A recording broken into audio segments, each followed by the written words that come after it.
नमस्कार, desert storm से मैं विमल शर्मा। आज हमारे साथ एक ऐसी शख्सियत है जो बैंक सेवा से सेवानिवृत्त हुए हैं। सामाजिक कार्यकर्ता के रूप में उन्होंने सीमाजन कल्याण समिति, आदर्श विद्या मंदिर, लक्ष्मीनाथ बचत सहकारी समिति में काम किया और उसके बाद वे सीधे राजनीतिक तौर से भाजपा के जिला मंत्री बने। उनके अगर अपन परिवार की बात करें तो उनके पिता जनसंघ से लेकर भाजपा तक के फाउंडर सदस्यों में से एक रहे हैं।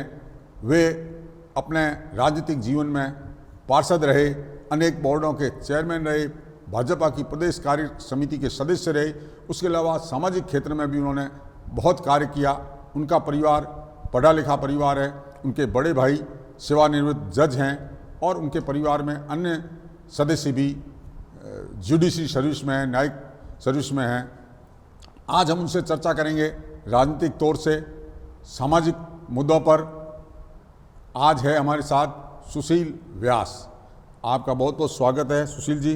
नमस्कार। सुशील जी, मेरा सबसे पहला सवाल आपको ये रहेगा कि आप जिस तरह से आपका परिवार और आप राजनीतिक तौर से पिताजी तो थे, मगर आप हमेशा सामाजिक रूप से बैंक सर्विस के बाद में सामाजिक कार्यों में जुड़े रहे। फिर अचानक 2 साल पहले ऐसा क्या हुआ कि आपको राजनीति में आना पड़ा और राजनीति में आकर एक महामंत्री जिला बने भाजपा के, और आपने किस तरह से काम किया? आपको मैं सही बात बता दूं तो मेरे पिताजी राजनीति में शुरू से ही रहे हैं। वो संघ के स्वयंसेवक रहने के साथ साथ पूरा जीवन उन्होंने राजनीति में बिताया है और यही कारण है कि उन्हें आनुवांशिक गुणों के कारण ही जो अंदर मन में जो विचारधाराएँ थी वो राजनीति की ही थी। वो अंत में मेरे को सामाजिक काम करते करते मेरे को ये लगने लगा कि अगर जनता की सेवा करनी है तो मुझे इन कामों के साथ साथ राजनीति में जाना ही पड़ेगा। राजनीति में जाने के अलावा और कोई ऐसा मेरे को रास्ता नहीं दिखा जिसके कारण मैं जनता का अधिक से अधिक सेवा कर सकूं, इसीलिए मैं राजनीति में आया।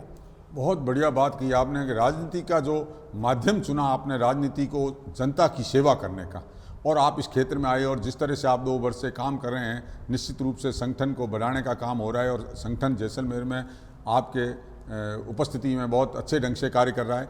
मैं आपसे एक और सवाल पूछना चाहूँगा कि राजनीति में आप अपना क्या भविष्य देखते हैं? राजनीति में आने का मेरा केवल उद्देश्य यही था कि मेरे पिताजी जो काम छोड़ कर गए हैं राजनीति में, मैं चाहता था कि उनके जो अधूरे काम रहे हैं उनको मैं अगर पूरा करने के लिए माध्यम अगर चुनना चाहूँगा तो मुझे केवल मात्र एक राजनीति ही लगी। उसके कारण उनके जो अधूरे कार्य थे वह मैं उनको पूर्ण करना चाहूँगा, क्योंकि उससे पहले मैं जो आदर्श शिक्षण संस्थान में या सीमाजन कल्याण में जो काम कर रहा था उन काम में उनकी कोई सीमाएं थी, लेकिन ये जो राजनीति में है, राजनीति में कोई सीमाएं नहीं है। राजनीति एक ऐसा क्षेत्र है जिससे अधिकाधिक जनता की मैं सेवा कर सकता हूँ, इसीलिए मैंने राजनीति का माध्यम चुना। और वो भी अंदर राजनीतिक जो गुण मेरे को पितृत्व से आए हैं उन्हीं के कारण वो भावनाएं अंदर ही वो खेल रही थी कि मैं राजनीति में ही जाऊं। अंततः मुझे राजनीति में आना ही पड़ा। आप राजनीति में आए, राजनीति के माध्यम चुन के आप करना चाहते हैं। आपके पिताजी के टाइम से भी आप राजनीति देख रहे हैं, आपका पारिवारिक राजनीति रूप से आपने देखा है। आपको क्या लगता है कि पहले की राजनीति और आज की राजनीति में कुछ बदलाव है? पहले की राजनीति विशुद्ध रूप से समाज सेवा था, आज की राजनीति में कोई बदलाव है? पहले की राजनीति आपने जो कहा उसकी बात से मैं पूर्णतः सहमत हूँ कि पहले की जो राजनीति होती थी उसमें मात्र सेवा का ही भाव होता था, आदमी को काम करने की केवल भावना होती थी। लेकिन आजकल जो राजनीति है उसमें अधिकतर लोग क्या चाहते हैं कि एक शॉर्टकट रास्ता अपनाना चाहते हैं, छोटे से माध्यम से लेकर कैसे न कैसे ऊपर जाना चाहते हैं। उसमें वो अनुचित माध्यमों का भी उपयोग ले लेते हैं। लेकिन यदि कोई राजनीति में अगर सही चरित्र लेकर आता है, अगर वो उसमें अपनी सही विचारधारा को रखता है तो निश्चित रूप से राजनीति में भी ऐसे कई पुरोधा हुए हैं। हम आज देख रहे हैं कि महात्मा गांधी, जवाहरलाल नेहरू, हमारे श्यामा प्रसाद मुखर्जी, पंडित दीनदयाल उपाध्याय, नरेंद्र मोदी, अटल बिहारी वाजपेयी, ऐसे कई लोग हैं जिन्होंने राजनीति को माध्यम चुनकर जनता की सेवा की है। और ऐसी कोई बात नहीं है कि वो छोटे से माध्यम से चुनकर आए हैं, उन्होंने राजनीति में आकर पूरे देश की सेवा की है। इसलिए राजनीति का माध्यम ही मेरे को उचित लगा। राजनीति में चरित्र और नीयत साफ होनी चाहिए काम करने की, उसी के माध्यम से सामान्य कार्यकर्ता से बड़े नेता के रूप में स्थापित होकर कार्य किया जा सकता है। आपका ये कहना है इस मुद्दे पर। आपकी सोच बड़ी वृहद है। मेरा ये मानना है कि अगर आपको किसी राजनीतिक का आज तक, अभी तो आप संगठन में कार्य कर रहे हैं, उसकी अपनी संगठन में की भी अपनी सीमाएं हैं, मगर राजनीतिक तौर से जब आप राजनेता के तौर पर आपको एक विधायक, एक यूआईटी चेयरमैन, एक नगर परिषद चेयरमैन, इस तरह का कोई पद अगर प्राप्त करो या मिले आपको, या आप चुनाव लड़के जीतो, तो आप जैसलमेर जिले में क्या विकास, और पिताजी हरिकृष्ण जी व्यास दल्लाबागी जो क्या ऐसी अधूरी योजनाएं थी या जो करना चाहते थे वो आप करना चाहेंगे? देखो, राजनीति के अंदर मेरे पिताजी ने बहुत काम किया, उनको ऐसे बहुत मौके भी आए और उन्होंने अनेक पदों पर काम भी किया है। उन्होंने प्रदेश में संगठन में कई बोर्डों में भी उन्होंने राजनीतिक नियुक्तियां हुई है। उन्होंने जैसलमेर में उपाध्यक्ष के तौर पर भी, नगर पालिका के उपाध्यक्ष भी 1960 के आसपास रहे हैं। नगर पालिका के पार्षद भी अनअपोज्ड, निर्विरोध रहे हैं। उनको नगर पालिका के अध्यक्ष के तौर पर भी एक मौका मिला था, लेकिन किन्हीं कारणों से वो बन नहीं सके। हो सकता है उनका राजयोग नहीं लिखा हुआ था, लेकिन राजनीति में करने के लिए उन्होंने मेरे को बहुत बार कहते थे। मैं उनके पास बहुत समय बैठता भी था, तो उनकी मंशा थी कि मैं ऐसा कोई काम करूं जैसलमेर के लिए जो जैसलमेर की जनता ही नहीं अपितु पूरे राजस्थान की जनता उसको माने। इसलिए उन्होंने वो जो काम नहीं कर पाए हैं, मेरे भी मन में ऐसी कोई इच्छा है कि मैं जैसलमेर को इतना साफ सुथरा बनाऊं कि मैंने भी अनेकों विदेशों में भ्रमण किया है। ऐसे छोटे से देश रहे हैं, मैंने उनको देखा है, लेकिन उन देश में भी इतनी अधिक अच्छी व्यवस्था है कि देखने से मन हर्षित हो जाता है। लेकिन जब मैं अपने जैसलमेर को देखता हूं, जिसके पास करोड़ों का बजट आता है, उसके बावजूद आज जैसलमेर की समस्याएं जस की तस बनी हुई है। सड़क को देखो, शिक्षा का क्षेत्र देखो, चिकित्सा का क्षेत्र देखो, कोई भी क्षेत्र देखते हैं हम, तो किसी भी क्षेत्र में जैसलमेर उन विदेशों से बहुत पीछे है। इसलिए मेरी ऐसी मंशा है कि मैं जैसलमेर में ही नहीं हूं, जहां कहीं भी मेरे को संगठन ने अगर आवश्यकता समझी, जिस पद पर भी उन्होंने मेरे को उसके योग्य समझा, मैं कभी भी उसके पीछे नहीं हटूंगा। अपनी पूर्ण क्षमता, ईमानदारी और अनुशासन के साथ, और पिछले जो मेरे की सीख मिली हुई है उनको लेकर मैं आगे बढ़ूंगा, और निश्चित तौर से जो कोई भी उत्तरदायित्व मिलेगा उसको पूर्ण रूप से अच्छा निभाने की कोशिश करूंगा, और जनता की सेवा करना ही मेरा ध्येय रहेगा। बहुत अच्छी बात की आपने कि जनता की सेवा करना मेरा ध्येय रहेगा। अनुशासित रह के जो संगठन जिम्मेवारी सौंपेगा उस जिम्मेवारी को सहर्ष स्वीकार करके जैसलमेर की जो समस्याएं हैं, जो आपने बहुत विस्तृत रूप से बताई है कि किस तरह से जैसलमेर के हालात है, चिकित्सा हो, चाहे शिक्षा का क्षेत्र हो, चाहे अन्य क्षेत्र हो, जैसलमेर के हालात विकट है, विकास कार्य हो नहीं रहे। तो इस तरह की बात आपने की है। चाय पे चर्चा पे एक बार फिर मिलेंगे, जब तक के लिए नमस्कार।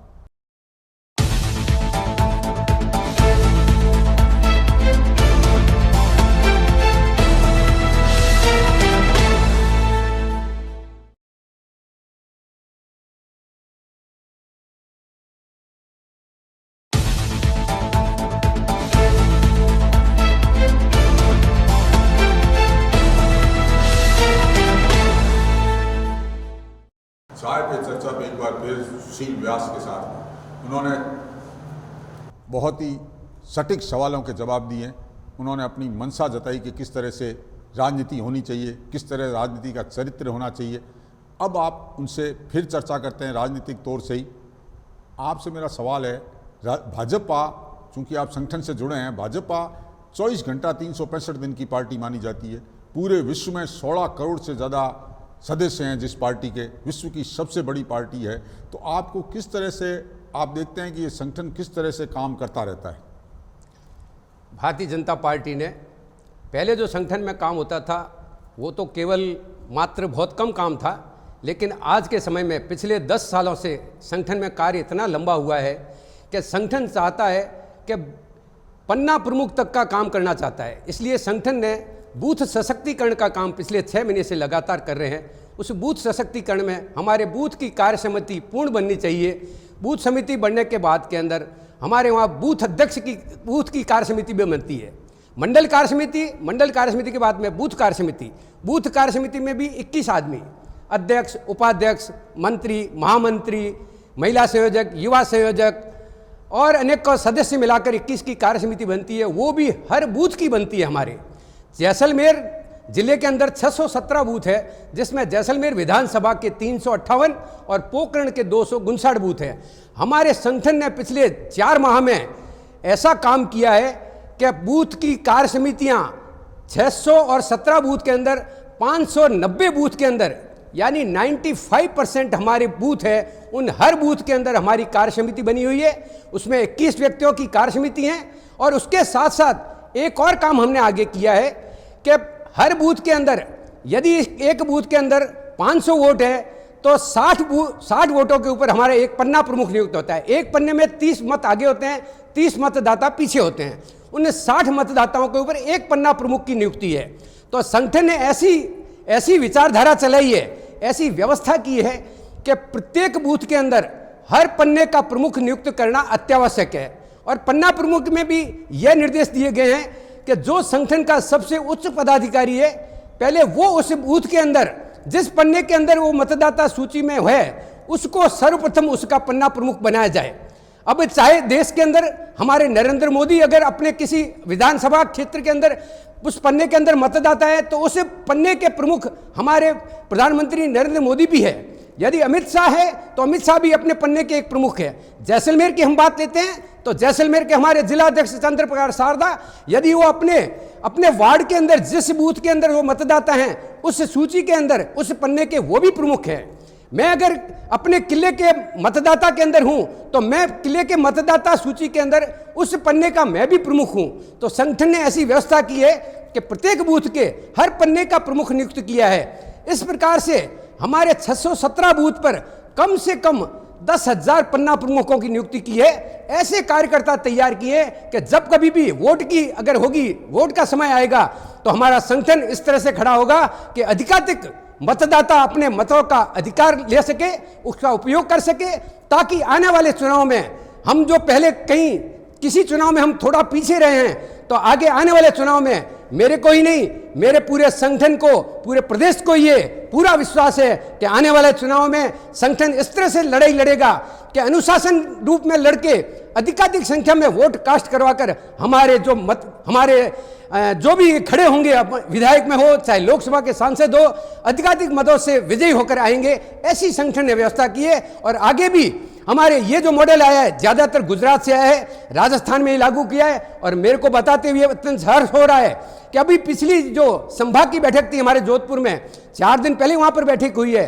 वहां पर हमारे प्रदेश के महामंत्री भजन लाल जी ने भी ये कहते हुए बड़ा गर्व किया है कि हमारे राजस्थान के जितने भी जिले हैं उसमें जैसलमेर जिला सबसे प्रथम है जिसने इस मंडल सशक्तिकरण कार्यक्रम में सबसे पहले पन्ना प्रमुख नियुक्ति तक का काम कर और प्रदेश को पूरा हार्ड कॉपी तक उन्होंने प्रदेश को सुपुर्द किया है। ऐसा प्रथम जिला है जो जैसलमेर है। इसलिए जैसलमेर के संगठन को पूरा विश्वास है कि हम इस तरह से काम करेंगे कि आगे किसी भी व्यक्ति को अगर चुनाव लड़ाया जाता है तो ये पार्टी निश्चित रूप से विजयी होकर आएगी और जैसलमेर में उसका प्रतिनिधित्व विधानसभा में हो चाहे लोकसभा में हो, भारतीय जनता पार्टी उसका प्रतिनिधित्व करेगी। आप जैसे कार्यकर्ता इस पार्टी में हैं, उससे लगता है कि ये विश्व की नंबर 1 पार्टी और 16 करोड़ जिसके सदस्य यूं ही नहीं बने। आपने जैसलमेर की बात की, आपके टिप्स पे एक एक चीज़, एक एक बूथ, एक एक पन्ना प्रमुख की जानकारी है। जब ऐसे कार्यकर्ता जिस दल में होंगे उस पार्टी को आगे बढ़ने से कोई नहीं रोक सकता। आपसे मेरा एक सवाल और है, आपने संगठन की इतनी बढ़िया बात कही है। आज अपन वर्तमान हालात में देखें तो राजस्थान में जिस तरह की तुष्टीकरण की नीति, कानून व्यवस्था और अन्य मुद्दों पे वो चल रहा है, उस पर आपकी क्या मत है? देखिए, आपने बहुत अच्छा सवाल किया है। मैं जैसलमेर की राजनीति, राजस्थान की राजनीति में आता हूँ। पिछले 4.25 साल हो गए इस कांग्रेस शासन को। इनके शासन में आने के बाद में इनके अंदर मात्र गुटबाजी हुई है, आपस में ये लड़ रहे हैं। इन लड़ाई के कारण राजस्थान की जनता बहुत त्रस्त है। राजस्थान में दिनों दिन अपराध बढ़ रहे हैं, चाहे महिलाओं के साथ अत्याचार हो, चाहे बच्चियों के साथ बलात्कार हो, चाहे चोरी की वारदातें हो, चाहे अन्य कई भी कारण हो। हर मामले में राजस्थान विकास के मामले को छोड़कर अन्य सभी ऐसे जो बुरे क्षेत्र हैं उन बुरे क्षेत्रों में राजस्थान अव्वल नंबर पर रहा है। हम देखते हैं कि महिलाओं के अत्याचार के मामले में राजस्थान पूरे देश में नंबर 1 है और अनेक जो अनुसूचित जाति जनजाति के व्यक्तियों के ऊपर जितने भी अत्याचार हुए उसमें भी राजस्थान दूसरे नंबर पर है। आज अगर हम देखते हैं तो राजस्थान और कई क्षेत्रों में नंबर 1 पर है। मैं उसको कहने से नहीं हिचकिचाता हूं। अगर पूरे देश का अगर आंकलन किया जाए तो महंगाई के बारे में जो ये दिनों दिन रात ये बड़े बढ़कर आगे जो ये आंदोलन करना चाह रहे हैं, ये आंदोलन नहीं कर रहे हैं, केवल अपनी कुर्सी बचाने का काम कर रहे हैं। अगर इनको महंगाई कम करनी होती तो राजस्थान के अंदर पेट्रोल और डीजल इतना महंगा नहीं होता। केंद्र सरकार ने 9.5 रुपए 10 रुपए तक का पेट्रोल और डीजल में भाव कम किया है, लेकिन इन्होंने अपना टैक्स का 1 रुपया भी कम नहीं किया है। अन्य अगर हमारे भाजपा शासित अगर प्रदेशों की बात करते हैं या पूरे देश की बात करते हैं तो पेट्रोल डीजल में हमारा राजस्थान नंबर 1 पर है, जबकि इनको अपने टैक्स में कटौती करनी चाहिए थी। अगर ये वास्तविकता में महंगाई को कम करना चाहते हैं तो इनको अपने पेट्रोल और डीजल में अपना जो भाग है उसको कम करना चाहिए था। ये वो नहीं करना चाहते हैं, ये अपनी लड़ाई में मस्त है, ये अपनी कुर्सी बचाने में मस्त हैं। अगर ये जनता की तरफ ध्यान दे देते तो ये महंगाई निश्चित रूप से कम हो जाती, लेकिन इन्होंने जनता की तरफ कोई ध्यान नहीं दिया है। जनता के हर मामले में इन्होंने, हम अगर विद्युत की बात लेते हैं, ये सरकार आई थी विद्युत में कि हम कोई भी भाव कम आगे बढ़ने नहीं देंगे, लेकिन हमने देखा है 4.25 साल में इन्होंने कम से कम 11 बार इन्होंने अपने विद्युत शुल्क में बढ़ोतरी की है। इन्होंने पिछली सरकार ने जब आने के लिए अपने वादे किए थे, उन्होंने कहा था कि हमारी सरकार आते ही आप 1 से 10 दिन की गिनती करना, 10 दिन में हम पूरे किसानों का पूरा कर्जा माफ कर देंगे। लेकिन हम सब ने देखा है कोई कर्जा माफ नहीं हुआ है, केवल मात्र कोऑपरेटिव बैंक का केवल कर्जा माफ किया है, वो भी 2 लाख के अंदर तक क्या किया है। जबकि 98% जो लोन हुआ है केसीसी का या फसली ऋण का जो लोन हुआ है वो इन सहकारी बैंकों के अलावा व्यावसायिक बैंक और निजी बैंकों के माध्यम से हुआ है, लेकिन उन बैंकों का इन्होंने 1 रुपया भी माफ नहीं किया है। केवल ये झूठे जुमले देकर इन्होंने सत्ता हासिल की है, लेकिन इन्होंने कोई भूमि पर आकर कोई ऐसा काम नहीं किया है जिससे जनता ये देख सके कि ये आगे ये वापस आ सकते हैं। ये इनका तय है, ये सरकार जाएगी, निश्चित रूप से जाएगी, केवल जनता को दिखाने के लिए ऐसे तामझाम कर रहे हैं। कल भी ये दिल्ली गए हैं, लेकिन इनको पूछ लो कि अगर महंगाई कम करनी होती तो तुम्हारे हाथ में सत्ता थी, 4.25 साल थे, आप महंगाई को कम कर सकते थे, आपको विकास करना था, आप कर सकते थे। हमारे केंद्र सरकार ने एक ऐसी योजना लाए हैं, जल शक्ति योजना। इस जल शक्ति योजना में हमारे प्रधानमंत्री नरेंद्र मोदी ने कहा है कि सन 2024 तक हम भारतवर्ष के प्रत्येक गांव ढाणी ढाणी के प्रत्येक घर में हम नल लगा देंगे और स्वच्छ पानी का वितरण करेंगे। लेकिन मेरे को यह कहते हुए बड़ा दुख हो रहा है कि राजस्थान की ये कांग्रेस सरकार, जिसको 25,000 करोड़ रुपए देने के बावजूद भी ये मात्र 4,000 करोड़ रुपए खर्च कर पाए हैं। इनके खर्च करने की क्षमता ही नहीं है, इनको खर्च करना आता ही नहीं है कि किस तरह खर्च किया जा सकता है। ये तो मात्र किस तरह से अपने पैसा वसूल किया जा सकता है, किस तरह से घोटाले किए जा सकते हैं, किस तरह से महंगाई को बढ़ाया जा सकता है, केवल यही काम इन्होंने किया है। अगर इन्होंने ये एक इसी योजना के ऊपर काम कर लेते तो जनता में वाहवाही हो जाती, हर गांव ढाणी ढाणी में नल लग जाता, एक परिवार को स्वच्छ पानी मिल जाता। जो प्रधानमंत्री नरेंद्र मोदी ने किया था कि प्रत्येक घर में शौचालय बना देंगे, प्रत्येक घर में शौचालय बना दिया, प्रत्येक घर में चूल्हा दे देंगे, उन्होंने चूल्हा दे दिया। हर गरीब आदमी का झोपड़ा जो बना था उसको पक्के मकान में तब्दील कर दिया।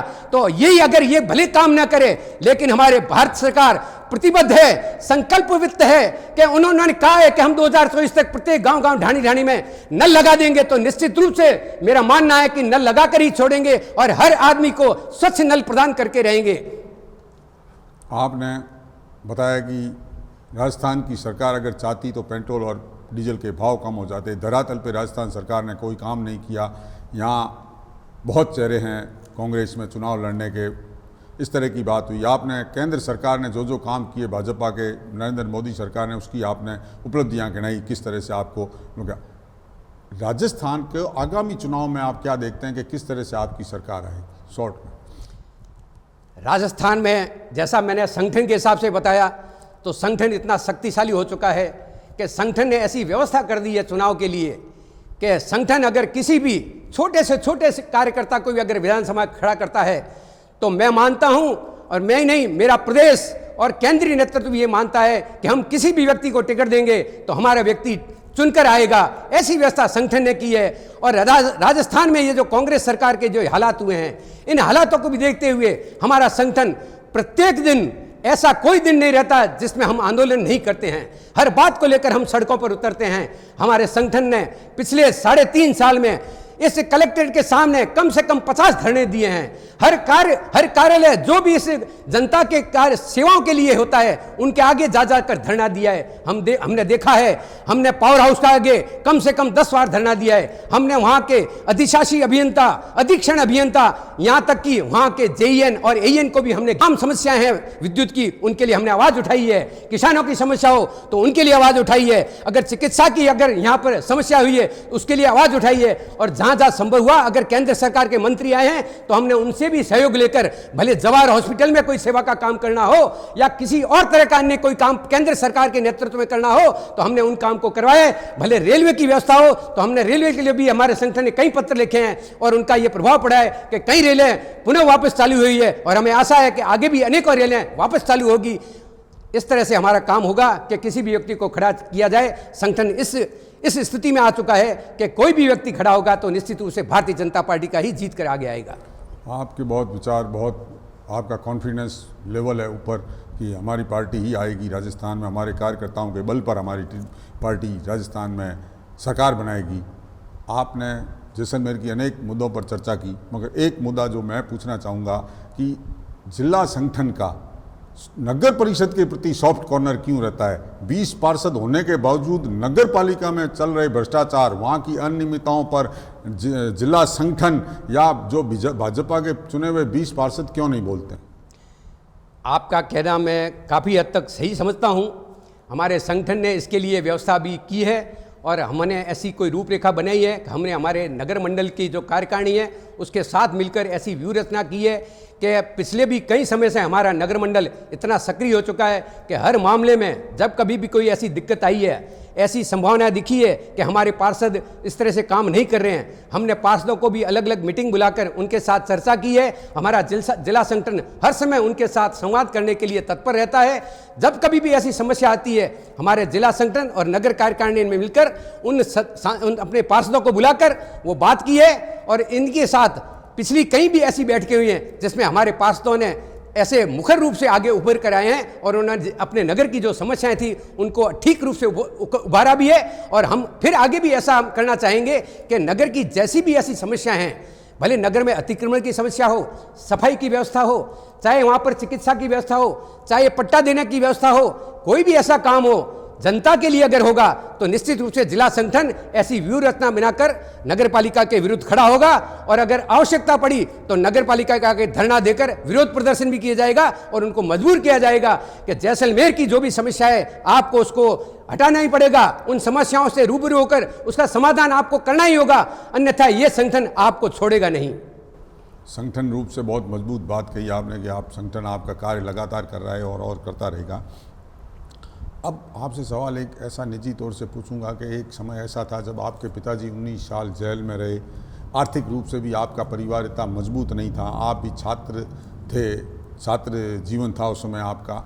मैं चूँकि आपको व्यक्तिगत रूप से जानता हूँ इसलिए मुझे ये तो उस दौर के बारे में बताएं कि 19 महीने किस तरह से आपने और आपके परिवार ने बिताए।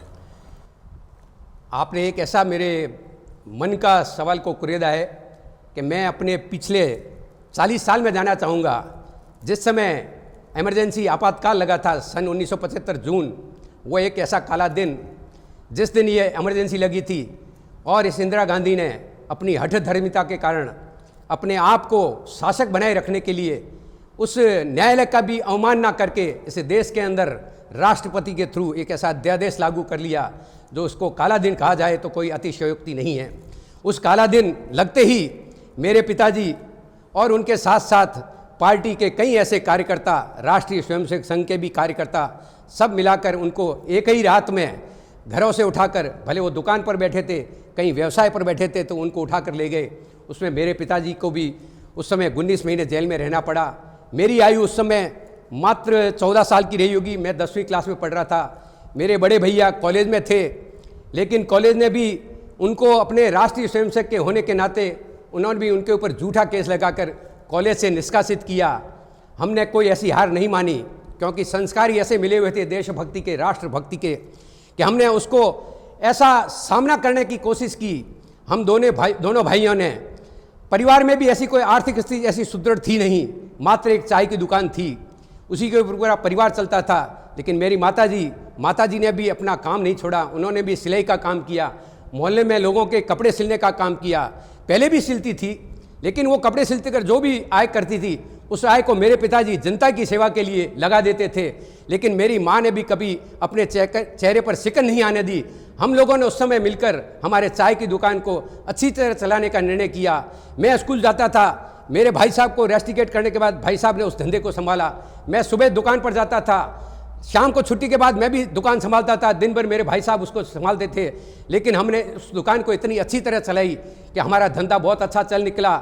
भगवान की मेहरबानी थी, पीछे भावना भी ऐसी थी लोगों की जिससे धंधा अच्छा चल सका, हमारे घर की आजीविका चल सकी। उसके साथ साथ होटल में काम करने वाले जितने भी हमारे थे कर्मकार, उन कर्मकारों को भी घर चलने लगे। हमने कभी उसको हार नहीं मानी। हमने उसको एक जिसको कहते हैं कि एक ऐसा वक्त आया था उसे मुकाबला करने का हमने सीखा, और यही कारण थे आज भी अगर मैं 40 साल बाद अगर इस स्थिति पर खड़ा हूँ तो वो एक बहुत बड़ा आधार स्तंभ था मेरे लिए कि ऐसी परिस्थितियों में हमने अपनी हार नहीं मानी। तो अब तो परिस्थितियाँ अनुकूल है, अब तो ऐसी परिस्थितियाँ नहीं है, न तो कोई ऐसी आर्थिक हालात है, क्योंकि परिवार भी इतना संबल हो चुका है कि मेरे पिताजी ने ऐसे कर्म किए थे, हमारे पूर्वजों ने ऐसे कर्म किए थे कि हमको ऐसी परिस्थितियाँ ज़्यादा देर तक सामना नहीं करनी पड़ी। हम पूरी तरह से इसीलिए समर्पित हो रहे हैं कि मेरे भी अपने पुत्र अपनी अपनी जगह काम कर रहे हैं। मेरा एक पुत्र विदेश में एमिरेट्स में यूएई के अंदर एयरलाइंस में काम कर रहा है, एक बच्चा यहाँ पर व्यवसाय कर रहा है। मेरे भाई साहब डीजे रिटायर्ड हो चुके हैं, वो भी अभी लगे हुए हैं डीजे के पद पर, उनके बच्चे भी न्यायिक सेवा में लगे हुए हैं। तो हम पूरी तरह से स्थापित है, हमें ऐसी कोई दिक्कत नहीं है। ये सब इन्हीं के कारण हो सका है कि हमारे पिताजी ने और हमारे पूर्वजों ने ऐसे कर्म किए थे, उनका फल हम ले रहे हैं। और हम भी ऐसे कर्म करना चाहते हैं कि हमारी पीछे आने वाली पीढ़ी ऐसा कोई मुंह लेकर नहीं जाए, अपने आप उनका सर ऊपर करके चले, ऐसी कामना करते हो हमने ये काम किया। हमने कभी भी इसको कमजोर वक्त नहीं माना। हमने तो कहा कि ये वक्त आया है, बड़ा अच्छा है। ईश्वर जो करता है, हमारे पिताजी भी कहते हैं ठाकुर जी जो करते हैं वो सब अच्छा ही करते हैं। तो ठाकुर जी ने जो भी किया वो अच्छा ही किया है, अच्छे के लिए ही किया है। जो भी काम किया है अच्छे के लिए किया है। हम उस दौर से निकलकर एक अच्छे मुकाम पर पहुंचे हैं। इतना ही ऐसा मैं कहना चाहता हूं कि हमने जो काम किया है बराबर उन्हीं भावनाओं के साथ काम किया है जो हमारे पूर्वजों ने कहा, हमारे पिताजी ने कहा। हम उनके आदर्श पर चलना चाहते हैं, उसी के आदर्श पर ही चलकर आगे का जो रास्ता है उनको अख्तियार करना चाहते हैं। ऐसा ही कहना चाहूँगा अपने परिवार के बारे में। आपने अपना बाल्यकाल छात्र जीवन संघर्षों में बिताया, और किस तरह से आपने संघर्ष करके आज जो मुकाम हासिल किया है उस मुकाम तक आप पहुँचे। हमारे बीच सुशील व्यास ने जो हमसे चाय पे चर्चा की, कई सवालों के भावनात्मक जवाब दिए, कई संगठन की बात की, और जनता में किस तरह से सेवा करे इस पर भी उन्होंने विस्तृत अपने जवाब दिए हैं। और बाकायदा उन्होंने जवाब जो दिए हैं वो पूरे सटीक दिए हैं। चाय पे चर्चा पे आज हमारे साथ आप आए, आपका बहुत बहुत धन्यवाद है। अभी कुछ समय पहले desert storm newspaper, desert storm channel Vimal ji Sharma के नेतृत्व में इन्होंने जो चालू किया है, आप पत्रकारिता से पिछले मैं जब देख रहा हूँ 40 सालों से जुड़े हुए लग रहे हैं। आपने बहुत अच्छा पत्रकारिता में काम किया है।